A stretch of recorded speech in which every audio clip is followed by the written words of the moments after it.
સ્વાગત છે। હું છું સુભદ્રા અસારી। હવે જોઈએ આજના મુખ્ય સમાચાર।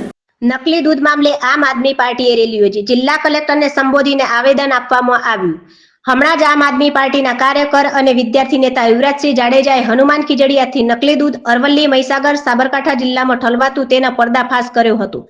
નકલી દૂધ માફિયાઓ બેફામ રીતે જાહેર જનતાના આરોગ્ય સાથે છેડા કરતા હોય ત્યારે આજરોજ વિદ્યાર્થી નેતા યુવરાજસિંહ જાડેજા તથા અરવલ્લી જિલ્લાના આમ આદમીના કાર્યકરો સાથે મોડાસા ખાતે આવી પહોંચ્યા હતા।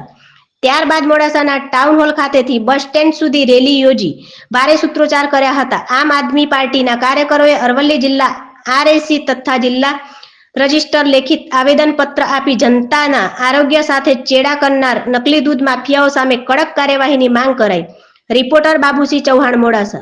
માફિયાઓ છે, નકલી દૂધ માફિયાઓ, એના ક્યાંક ને ક્યાંક સંગઠનથી, એના સાંઠગાંઠથી ગુજરાતની અંદર નકલી દૂધનો વેપાર એ બેફામ અને બેલગામ ચાલી રહ્યો હતો। આથી થોડા દિવસ પહેલાં, એટલે કે 4 દિવસ પહેલાં અમારા દ્વારા ગુજરાતની અંદર હનુમાન ખીજડીયા પાસે એક ટેન્કરને પકડી પાડવામાં આવ્યું, જેની અંદર મિશ્રણવાળું દૂધ, એટલે કે મિશ્રણવાળું દૂધ જે હતું તેની અંદર અલગ અલગ પ્રકારના કેમિકલોનું મિશ્રણ કરવામાં આવ્યું હતું। આ જીવલેણ દૂધ હતું અને જોવા જઈએ તો જે મિશ્રણ હતું એમાં ખાસ કરીને યુરિયા હોય, કાર્બોહાઈડ્રેટ પદાર્થ હોય, દૂધની માટે કહી શકાય દૂધને ઘટ બનાવવા માટે ડિટર્જન્ટનો ઉપયોગ કરવામાં આવેલો હતો અને નકલી ફેટ માટે, ફેબ્રિકેટેડ ફેટ જેને કહેવાય એના માટે જે બીફ ટેલો છે એનો ઉપયોગ કરવામાં આવેલો હતો।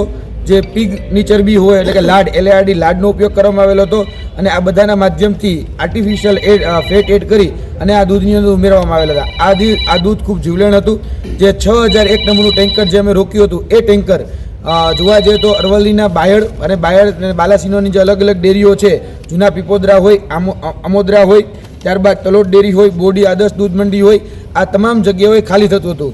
જોવા જઈએ તો આ 2 ડેરી છે, જૂના પીપોદરા અને અમોદરા, તેમાં છોટા હાથી કહી શકાય કે એના માધ્યમથી ખાલી થતું હતું અને જે આ 2 દૂધ મંડળીઓ છે, બોડી આદર્શ ડેરી અને તાલોદ ડેરી, એમાં જે ટેન્કર હતું 6001 નંબરનું ટેન્કર, એ ટેન્કરના માધ્યમથી એ દૂધ ખાલી કરવામાં આવતું હતું। અને આ અચંબાવાળી વાત એ છે કે આ દૂધ ખાલી જગ્યા બાદ વર્તમાનમાં SNF ઘટાડી અને દૂધની જે પ્રમાણ જે છે એ યથાવત રાખવાના પ્રયત્નો થઈ રહ્યા છે। આજે અમે કલેક્ટરશ્રીને, ત્યારબાદ કહી શકાય કે જિલ્લા રજિસ્ટ્રારને મળવા માટે આવ્યા હતા, એની પાસેથી ડેટા લેવા માટે આવ્યા હતા કે જે અત્યારે વર્તમાનમાં જે કહી શકાય કે દૂધ મંડળીઓ છે એના ચેરમેન છે, સેક્રેટરી છે, સુપરવાઇઝર છે, એનો ડેટા આપવામાં આવે અને લિસ્ટ આપવામાં આવે કે કોના નામે કેટલું દૂધ ઉધારવામાં આવતું હતું, કોના નામે કેટલા રૂપિયાનું બિલ બનાવવામાં આવતું। આ બધો જ ડેટા લેવા માટે આજે અમે આવ્યા હતા। પરંતુ જોવા જઈએ તો આજે જિલ્લા કલેક્ટર કચેરીમાં કલેક્ટરશ્રી પણ ઉપસ્થિત ન હતા અને તેની સાથે સાથે જે જિલ્લા રજિસ્ટ્રાર જે છે એ પણ ઉપસ્થિત ન હતા।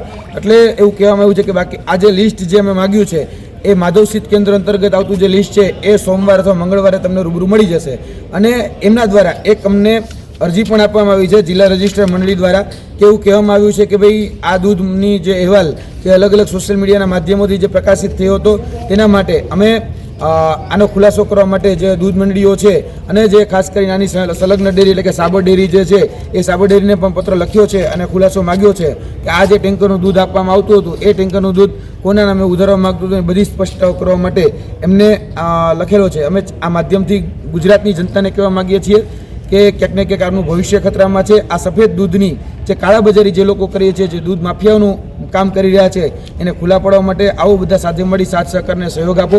આપણે બધા જ આ જે લોકો છે, એટલે કે નકલી દૂધનો જે કાળાબજારી કરે છે એને ખુલ્લા પાડીએ।